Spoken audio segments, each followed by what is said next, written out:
أعوذ بالله من الشيطان الرجيم. بسم الله الرحمن الرحيم. السلام عليكم ورحمة الله وبركاته. الحمد لله رب العالمين، وبه نستعين على أمور الدنيا والدين، والصلاة والسلام على أشرف الأنبياء والمرسلين وعلى آله وصحبه أجمعين. سبحانك لا علم لنا إلا ما علمتنا إنك أنت العليم الحكيم. قال رب اشرح لي صدري ويسر لي أمري واحلل عقدة من لساني يفقه قولي. اللهم يسر ولا تعسر.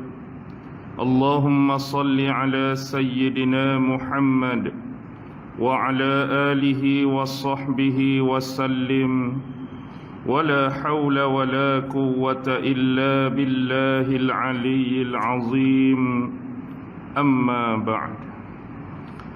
Alhamdulillah, syukur kehadrat Allah Subhanahu wa ta'ala, kerana dengan rahmat, kasih sayang dan inayah daripada Allah Subhanahu wa ta'ala, alhamdulillah, pada malam ini kita sama-sama dapat ditempatkan oleh Allah Subhanahu wa ta'ala pada sebaik-baik tempat. Dan mudah-mudahan Allah jualah yang menempatkan kita juga pada sebaik-baik tempat di akhirat kelak di sisinya, insya-Allah.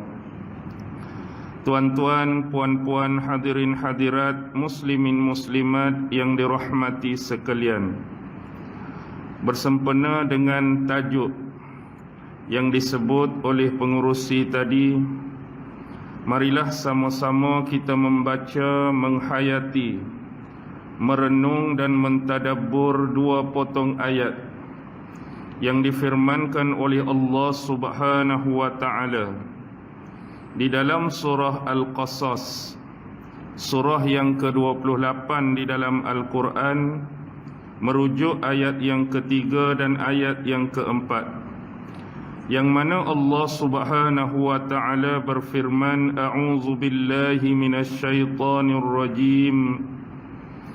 Natslu 'alaika min naba'i Musa wa Fir'aun bil haqqi liqaumin yu'minun. Inna Fir'aun 'ala fil ardi wa ja'ala ahlaha syi'a yastad'ifu ta'ifatan minhum yuzabbihu abna'ahum wa yastahyi nisa'ahum innahu kana minal mufsidin. Surah Al-Qasas ayat yang ketiga dan keempat. Sebagai permulaan ataupun muqaddimah kita pada malam ini, marilah sama-sama kita mengambil kesempatan untuk memahami surah Al-Qasas secara sederhana dan ringkas. Surah Al-Qasas adalah merupakan surah yang ke-28 mengikut tertib dan susunan surah-surah Al-Quran, serta mengandungi 88 ayat. Surah Al-Qasas, surah 28, mengandungi 88 ayat. Walau bagaimanapun, di kalangan ulama-ulama tafsir adanya kepelbagaian pendapat dan juga pandangan daripada mereka mengenai sebahagian daripada ayat-ayat yang diiktibarkan sebagai ayat madaniyah. Kerana apa? Kerana surah Al-Qasas ni adalah merupakan surah Makkiyah, surah yang diturunkan oleh Allah Subhanahu wa ta'ala kepada Nabi Muhammad di bumi Mekah. Jadi yang jadi perselisihan ialah beberapa ayat yang menjadi ayat madaniyah di dalam surah tersebut.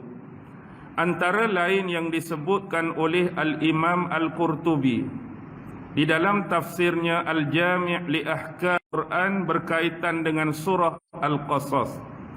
Beliau mendatangkan 3 pandangan.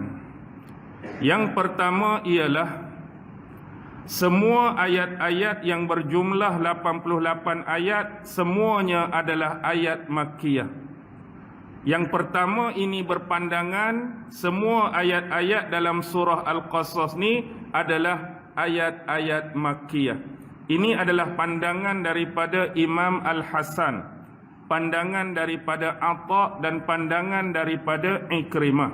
1. Manakala pandangan kedua yang dibawa oleh Imam Al-Qurtubi ialah pandangan daripada sahabat besar dan juga sepupu Rasulullah sallallahu alaihi wasallam, merujuk kepada Abdullah ibnu Abbas, dan juga pandangan daripada Imam Qatadah, mengatakan ada satu ayat merupakan ayat Madaniyah, merujuk ayat 85. Satu ayat tu ialah ayat 85. Sebagaimana yang disebut oleh Ibnu Salam, ayat tersebut adalah Innalladzi farada 'alaikal Qur'ana laradduka ila ma'ad. Sesungguhnya dialah yang telah mewajibkan ke atasmu untuk menjalankan hukum-hukum Al-Quran, dan dia pasti akan mengembalikan kamu kepada tempat pengembalian. Yang ni pun ada khilaf di kalangan ulama. Tempat kembali itu merujuk kepada apa? Ada yang kata tempat kembali itu ialah merujuk kepada kematian. Ada kata tempat kembali merujuk kepada alam akhirat. Ada kata tempat kembali merujuk kepada syurga. Ada kata tempat kembali Allah akan mengembalikan semula Rasulullah ke bumi Mekah. Kerana ayat 85 ni adalah ayat yang diturunkan kepada Nabi Muhammad bukan di Mekah, bukan di Madinah. Ayat ini turun di satu tempat bernama Juhfah. Peristiwa turun ayat 85 ni ialah peristiwa Rasulullah hijrah daripada bumi Mekah ke bumi Madinah. Rasulullah dah keluar daripada kota Mekah. Dalam perjalanan tersebut Rasulullah tak sampai lagi ke bumi Madinah. Di pertengahan jalan tu antara Mekah dengan Madinah ada satu tempat nama Juhfah. Di sinilah ayat 85 surah Al-Qasas tadi turun pada Nabi. Jadi kita nak iktibar ayat ni Makkiyah ke ayat ni Madaniyah? Kota Mekah dah keluar, Madinah belum sampai. Nak kata ayat Makkiyah ke, nak kata ayat Madaniyah? Ulama-ulama ulumul Quran mengiktibarkan ayat seperti ini adalah ayat Makkiyah, ayat Madaniyah. Kerana Rasulullah sudah keluar daripada bumi Mekah, kota Mekah. Walaupun hijrah Nabi itu belum sampai ke kota Madinah, dia diiktibarkan sebagai ayat Madaniyah. Itu yang kedua.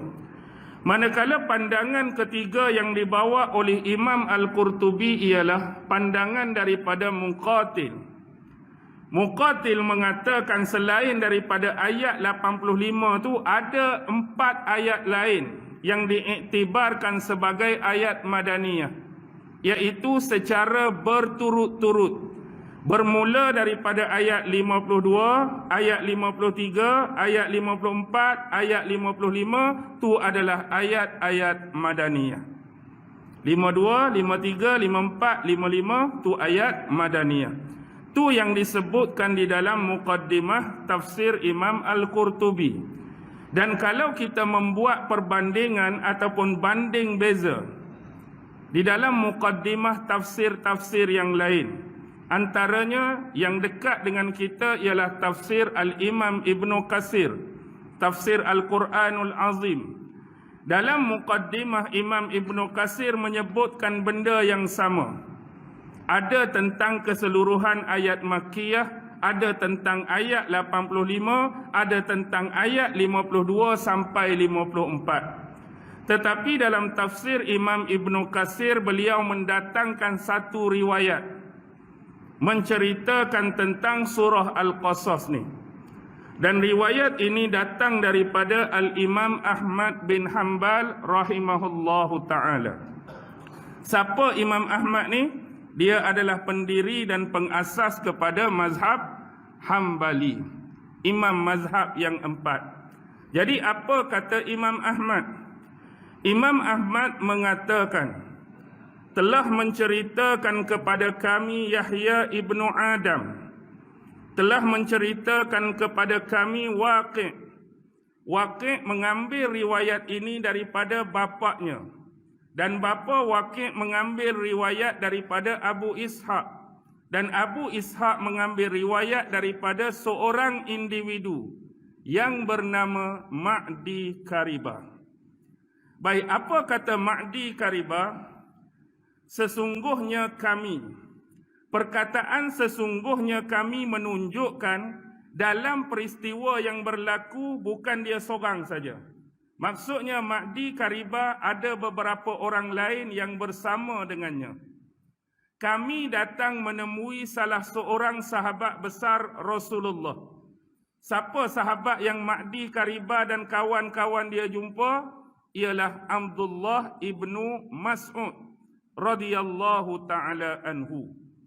Jadi selepas bertemu dengan Abdullah ibnu Mas'ud, Ma'di Karibah minta kepada Abdullah ni supaya membacakan kepada mereka surah yang dimulai, surah yang diawali dengan huruf muqatta'ah ta sin mim.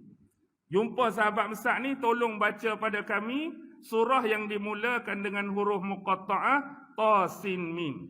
Ta sin mim, awal surah Al-Qasas. Lalu apa jawapan daripada Abdullah ibnu Mas'ud? Sesungguhnya aku tidak memiliki surah tersebut. Aku tak ada surah tu. Tapi kalau kamu nak kepada surah tersebut, pergilah kamu bertemu dengan orang yang mengambilnya. Maksud mengambilnya, orang yang mendengar secara terus, orang yang mendengar secara langsung daripada Nabi Muhammad sallallahu alaihi wasallam. Siapa kawan tu? Dia juga adalah salah seorang sahabat Nabi. Nama dia ialah Khabbab bin Aras. Kamu pergi cari sahabat Khabbab bin Aras, dia yang dapat terus daripada Nabi. Maka Ma'di Karibah dan beberapa yang lain pergi cari sahabat yang nama Khabbab bin Aras. Dan bila bertemu dengan Khabbab, dia mengajukan persoalan yang sama. Sebagaimana dia habaq dekat Abdullah ibnu Mas'ud tadi. Tolong bacakan pada kami satu surah yang dimulai dengan huruf muqatta'ah ta sin mim. Lalu Khabbab bin Arah pun membacakan surah itu kepada kami. Inilah riwayat yang dibawa oleh Al-Imam Ibn Katsir berkaitan dengan surah Al-Qasas dalam muqaddimah tafsir dia. Baik. Sekarang kita akan bergerak kepada ayat yang ketiga dan ayat yang keempat. Sebelum tu saya nak bagi tahu bahawa dalam ayat yang ketiga dan keempat, Allah nak menceritakan kepada Nabi Muhammad ni beberapa personaliti, beberapa individu. Antaranya ialah Nabi dan Rasul sebelum baginda. Merujuk kepada siapa? Nabi Musa alaihi salam. Juga individu yang bernama Fir'aun. Bahkan dalam surah Al-Qasas juga nak menceritakan individu yang bernama Qarun. Banyak kisah-kisah. Nama lagi surah Al-Qasas. Surah kisah-kisah, surah cerita-cerita. Baik. Nabi Musa identik dengan kaumnya. Apa kaum Nabi Musa? Bani Israel. Bani Israel. Jadi surah Al-Qasas ni dia ada tema yang tersendiri. Dan surah ni juga adalah surah 3 serangkai. Surah 3 serangkai. Surah Al-Qasas surah 28. 2 surah sebelumnya. Surah 26 adalah surah Asy-Syu'ara, kisah para penyair. Surah 27 adalah surah An-Namlu, surah semut. Dalam tu ada kisah Nabi Sulaiman, burung Hud-Hud, Ratu Bilqis. Dan surah 28 surah Al-Qasas. Asy-Syu'ara, An-Namlu dan Al-Qasas mempunyai tema yang sama. Jadi untuk surah Al-Qasas, sebelum ni Allah dah menceritakan banyak kepada kita tentang Bani Israel. Awal-awal lagi kalau kita baca Quran kan, dalam surah Al-Baqarah tu, Nabi Musa Bani Israel, Nabi Musa Bani Israel. Mari surah Ali Imran, Nabi Isa Bani Israel, banyak. Sampai ke satu tahap, Allah nak menceritakan kepada kita bahawa Bani Israel ni, sebelum datangnya Nabi Allah Musa, mereka sebelum ni dah memang Muslim. Mereka dah Islam. Mereka dah mengenal Allah. Mereka dah mengenal Nabi dan Rasul. Mereka dah mengenal ajaran dan syariat daripada mereka. Sebagai contoh, sebelum mari Nabi Musa pada mereka, kita kembali kepada salasilah mereka. Yang paling atas, Nabi Allah Ibrahim alaihissalam. Nabi Allah Ibrahim alaihissalam tu nenek moyang mereka. Dan kita kena ingat, sewaktu peristiwa yang Allah rakam dalam Quran, waktu tu Nabi Allah Ibrahim nazak, hampir nak meninggalkan dunia ni. Lalu dia panggil anak beranak dia, mari berhimpun dekat dia. Termasuk anaknya Nabi Allah Ishak, termasuk anaknya Nabi Allah Ismail. Dan waktu tu cucu dia dah ada, Nabi Allah Yaqub, anak kepada Nabi Ishak. Dan antara pesanan yang paling penting yang selalu kita baca, apa pesanan Nabi Ibrahim kepada mereka sebelum meninggalkan dunia ni? Wala tamutunna illa wa antum muslimun. Jangan sesekali kamu mati, jangan sesekali kamu meninggalkan dunia ini kecuali dalam keadaan Islam, dalam keadaan kamu seorang Muslim berserah diri kepada Allah. Jadi Nabi Ibrahim meninggalkan mereka, jenis umat dia, anak beranak dia yang sudah mengenali Allah dan agama serta syariat. Dan ini diteruskan oleh yang menerima warisan tersebut. Siapa? Nabi Allah Ishak. Dia teruskan benda yang sama seperti bapaknya Ibrahim. Selepas Ishak meninggal, Nabi Allah Yaqub alaihissalam meneruskan benda yang sama. Dan dalam perspektif sejarah, daripada anak-anak Nabi Allah Yaqub inilah keluarnya 12 Bani Israel. Anak-anak Nabi Yaqub itulah dikenali sebagai Bani Israel. Kerana Nabi Yaqub itu sendiri gelaran dia adalah Israel. Israel itu merujuk kepada Nabi Yaqub. Bani Israel, anak-anak Nabi Yaqub alaihissalam. Jadi selepas Nabi Yaqub wafat, ringkas cerita, ialah anak dia Nabi Allah Yusuf alaihissalam. Yusuf dikhianati adik-beradik sendiri sehingga Yusuf ditempatkan oleh Allah di bumi mana? Di bumi Mesir. Sedangkan tempat asal Nabi Yaqub, bapa dia tu ialah bumi Kan'an, bumi Palestin. Jadi selepas Nabi Yusuf nak mari Nabi apa? Kita nak cerita ni lah. Nabi Musa. Jadi maksudnya di sini nak habaq bahawa sebelum Nabi Musa datang kepada Bani Israel, memang Bani Israel dah Muslim pun sebelum tu. Dah kenal Allah, dah kenal agama. Tetapi di sini dia punya pointer. Dan inilah yang selalu berlaku. Sejak zaman berzaman, apabila sesuatu umat mengalami kedatangan rentang masa seorang Rasul yang cukup lama, dia akan jadi terseleweng dan tersasar. Habis Nabi Yusuf, nak mari Nabi Musa ni, jauh rentang masa. Jauh rentang masa, bukan pendek. Jadi antara rentang masa tersebutlah biasanya berlaku apa? Dalam syariat ke dalam agama, biasanya akan berlaku penambahan. Suka tambah-tambah. Ataupun berlaku pengurangan, suka mengurangkan. ataupun berlaku pertukaran. Mungkin dari sudut hukum hak asal halal depa pi tibai haram. Hak asal haram depa pi tibai halal. Ataupun menyembunyikan ayat-ayat tertentu untuk kepentingan-kepentingan tertentu. Ini biasa terjadi. Tapi bila mari Nabi Allah Musa, antara tugas penting Nabi Allah Musa ialah nak apa? Nak memperbaiki kembali Bani Israel yang rosak ini. Nak memperbetulkan kembali kepada tauhid yang benar, tauhid yang lurus. Mengembalikan pembaikan terhadap syariat yang sebenar. Bukan satu tugas yang mudah.